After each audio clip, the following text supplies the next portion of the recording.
Assalamualaikum Bare, selamat datang kembali di Guru Gembul Channel. Sekarang kita punya kajian tentang sejarah kebudayaan Islam. Kita akan bahas ada tokoh paling kejam dalam sejarah Islam versi saya, versi Guru Gembul. Baraya, saya menyelidiki dalam sejarah, ada beberapa tokoh dalam sejarah Islam yang memang kejam luar biasa. Pendiri Khawarij itu kejam luar biasa.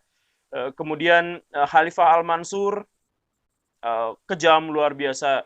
Kemudian Timberlake, berapa juta orang yang meninggal oleh dia.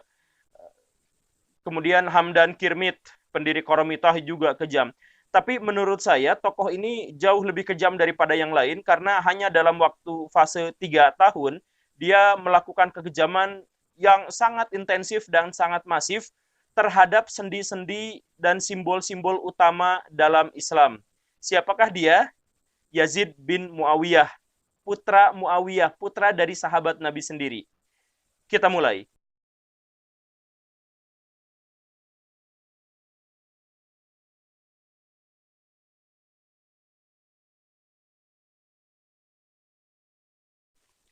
Kekejaman yang dia mulai itu sebenarnya awal mulanya adalah politik. Jadi kita cerita dulu politiknya ya pada waktu itu.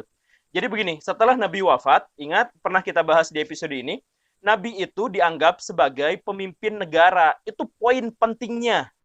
Kita lupakan di masa sekarang, tapi di masa lalu ini sangat penting. Nabi Muhammad itu adalah pemimpin negara. Bahkan untuk beberapa kasus, Nabi Muhammad dianggap pemimpin negara walaupun dia bukan pemimpin agama gitu. Ada beberapa tokoh yang Yahudi yang mengakui bahwa Nabi Muhammad itu adalah pemimpin militer, pemimpin negara, tapi bukan pemimpin agama gitu. Banyak yang mengatakan seperti itu. Nah, jadi ketika Nabi Muhammad wafat, penggantinya sebagai kepala negara itu harus segera diupayakan. Di situ ada dua calon, Abu Bakar dan Ali. Dengan sedikit intrik, Abu Bakar kemudian akhirnya terpilih sebagai khalifah. Ali di situ tidak menjadi oposisi, tapi dia mendukung. Walaupun 6 bulan pertama oposisi. Setelah Abu Bakar meninggal, penggantinya malah Umar. Setelah Umar, penggantinya malah Utsman. Nah, baru setelah Utsman, penggantinya adalah Ali. Ternyata Ali seperti yang dikhawatirkan banyak orang. Ali itu soleh, Ali itu taat, Ali itu bijak. Tetapi dia bukan politisi yang baik. Orang yang baik itu biasanya bukan politisi yang baik. Politisi yang baik biasanya bukan orang yang baik. Nah, Ali itu ternyata bukan politisi yang baik. Jadi dia dirongrong pemerintahannya oleh berbagai kalangan. Nah, diantaranya adalah Muawiyah. Muawiyah pengen juga menjadi khalifah, katanya pada waktu itu. Maka terjadilah dua kepemimpinan. Ali di Madinah, kemudian pindah ke Kufah, dan kemudian Muawiyah di Syam. Dari dua kubu ini muncullah kubu ketiga, namanya Khawarij. Mereka memusuhi kedua belah pihak. Mereka berusaha untuk membunuh dua orang ini. Ali dibunuh dan berhasil, karena Ali itu adalah khalifah tanpa pengawalan. Dia itu hidupnya zuhud sama seperti Nabi Muhammad, jadi nggak dikawal, nggak apa. Nah, Muawiyah dikawal dan ada dalam istana yang dijaga ketat sehingga dia gagal dibunuh. Ali berhasil dibunuh sehingga otomatis menjadi pemimpin pada waktu itu adalah Muawiyah. Nah, tapi anak dari Ali, Hasan, cucunya Nabi, itu nuntut, ya kalau Alinya wafat, ya saya dong. Nah, akhirnya muncul lagi dualisme kepemimpinan Hasan dengan Muawiyah. Bertahun-tahun mereka berseteru sampai akhirnya ditemukan jalan damai. Di antaranya adalah Muawiyah membiayai Hasan dan kehidupan orang-orang fakir miskin. Di situ tanpa ada pertumpahan darah, Hasan menyerahkan kekhalifahan kepada Muawiyah. Itu dikenal dengan tahun jamaah. Nah, Muawiyah berjanji, saya akan memberikan tahta kekuasaan saya kepada Hasan atau penerus Hasan setelah saya berkuasa. Itu perjanjiannya. Biar tidak ada peperangan dan sebagainya, Hasan mengisyaratkan seperti itu. Nah, tetapi faktanya adalah setelah Hasan meninggal, katanya diracun, dan Muawiyah juga meninggal, Muawiyah itu sebelum meninggal malah mewariskan tahtanya itu kepada Yazid. Jadi ini mengingkari janji, mengingkari kesepakatan awal. Anaknya Yazid itu, dan Yazid itu bukan diasuh sejak kecil oleh Muawiyah, tapi diasuh dikencarin di gurun pasir Arab gitu. Jadi biar jiwa kesatrianya muncul gitu. Nah, ketika Yazid berkuasa, benar jiwa kesatrianya muncul. Ketika dia berkuasa, siapa oposisi-oposisi saya? Dia cari, ada 3 oposisi. Ada Abdullah bin Umar, yang tokoh terkemuka itu. Kemudian Hussein, putra Ali. Nah, kemudian Abdullah bin Zubair. Yazid nanya sama Ibnu Umar, kamu menerima nggak saya? Saya menerima kalau penduduk Madinah menerima kamu. Diplomatik ya. Oke, dibiarkan. Karena Ibnu Umar juga tidak akan menggalang kekuatan kayaknya. Karena Ibnu Umar itu orangnya polos dan nggak mau berkonflik gitu. Orang itu sangat tekstual, sangat penurut gitu. Ya begitulah ceritanya. Sedangkan Ibnu Zubair dan Hussein ini nggak mau, kan ini nggak melanggar kesepakatan. Akhirnya Hussein datang ke satu tempat untuk mengumpulkan pasukannya. Tapi di tengah jalan dia dicegat. Hussein itu tidak bawa pasukan, dia hanya bawa 127 keluarganya. Keluarga dan pendukungnya. Di situ ada wanita, ada anak-anak, ada kakek-kakek, ada segala rupa. Tiba-tiba dikepung oleh 10.000 orang dari Syam, dari Yazid itu.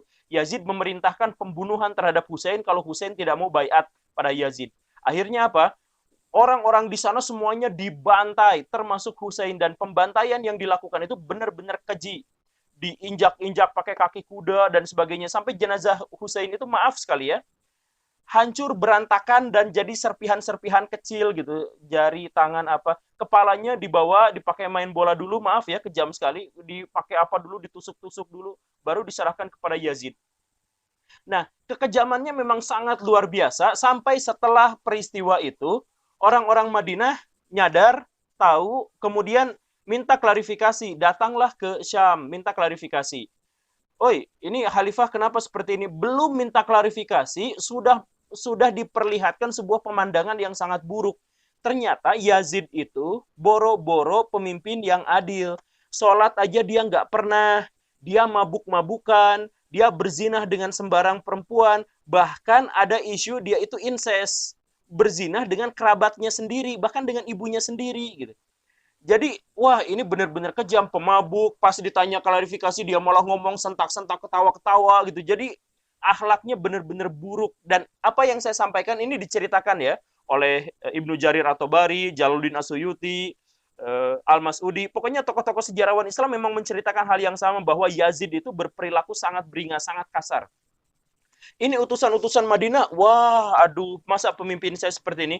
Dia pulang lagi, dia menyatakan bahwa Madinah lepas dari uh, Yazid. Saya berlepas tangan dari Yazid, saya nggak mau dipimpin oleh orang yang seperti itu. Gubernur Madinah itu diminta pulang lagi aja ke Syam gitu. Dan akhirnya seperti yang diduga, Yazid nyerang Madinah. Terjadi pertempuran Harah di situ, di mana pasukan Yazid diimbangi, tapi biasa Yazid itu nyogok. Bani Haritsah itu disogok dan akhirnya berpihak pada Yazid. Akhirnya di situ terjadi kekalahan yang luar biasa pasukan Madinah, dan kemudian Yazid memerintahkan atau mempersilahkan pasukannya untuk melakukan hal apapun semau mereka di Madinah. Akhirnya di Madinah apa yang terjadi? Pembantaian besar-besaran. Semua laki-laki yang kelihatan di jalan-jalan pasti langsung dibunuh tanpa harus lihat siapakah dia. Kemudian perempuan-perempuan yang bersembunyi di rumah-rumah yang kecil yang tidak dilindungi oleh kabilah yang besar, itu pasti diperkosa. Bahkan ada ibu hamil yang ditombak gitu. Pokoknya mah kejam sekali. Di situ penjarahan, pembunuhan, pemerkosaan, ini dalam peristiwa Harah dikenalnya, yang dilakukan oleh pasukan yang diperintahkan oleh Yazid bin Muawiyah untuk menekan orang-orang Madinah supaya tidak memberontak pada dia. Tercatat di situ ada 80 sahabat Nabi yang wafat dibantai. Kan termasuk tokoh-tokoh dalam perang Badar. Kan perang Badar itu sebagian orang-orangnya masih ada yang bertahan hidup di situ, dibantai. Jadi seluruh sahabat Nabi dibantainya kapan? Dibantainya itu adalah pas peristiwa Harah ini oleh Yazid bin Muawiyah. Ada sekitar 700 orang hafid Quran juga yang dibantai di situ. Kemudian setelah kejadian itu ada 1.000 perempuan yang melahirkan tanpa suami, diperkosa. Kekejamannya luar biasa. Total kematian di situ ada sekitar 4.000 orang. Nah, cuman 4.000 orang itu kan ini di tanah Madinah. Bahkan makam Nabi Muhammad itu kebanjiran darah sama sahabat-sahabat Nabi di situ gitu. Dan ini pelakunya adalah Yazid. Kejamnya luar biasa nih orang. Nah, itu belum cukup juga. Udah belum cukup seperti itu, dia nyari siapa pemberontak berikutnya. Abdullah bin Zubair, dia tinggal di Mekah, diserang juga Mekah. Mekah dikepungnya oleh Manjanik, oleh Trebuchet ya, pelontar batu itu. Kalau Baraya nonton film-film perang di zaman dulu biasanya ada itu. Nah, jadi kan Mekah itu dikelilingi oleh pegunungan-pegunungan. Nah, pegunungan-pegunungan itu dinaikin di situ Trebucet, Manjanik. Dari situ dilempar ke tengah-tengah Mekah gitu. Dikepung, dilempari ke situ, banyak yang meninggal sampai Ka'bah itu hancur berantakan. Ka'bah terbakar dan rata dengan tanah, kemudian Hajar Aswad pecah. Siapa pelakunya? Pelakunya Yazid bin Muawiyah untuk meredakan pemberontakan. Untungnya, ini masih dianggap untung ya, untungnya Yazid meninggal di tahun itu juga sehingga pasukannya mundur.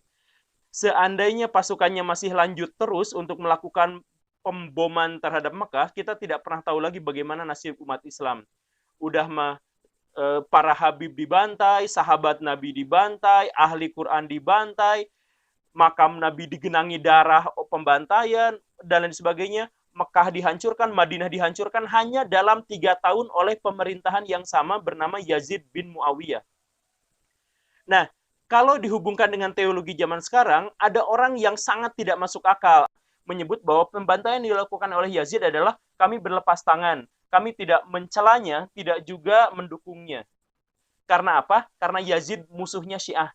Saking umat Islam sekarang sudah terpecah belah, bahkan orang sekejam itu pun hanya gara-gara dia musuh Syiah, tidak mau dicela. Gitu. Ya, begitulah kejamnya. Padahal kalau lihat dari hadis-hadis Nabi, betapa Nabi mencintai Madinah, Nabi bilang siapapun yang menakut-nakuti, yang menteror orang Madinah, dikutuklah dia. Ini bukan lagi teror, ini pembantaian terhadap orang-orang Madinah. Mekah dihancurkan dan sebagainya.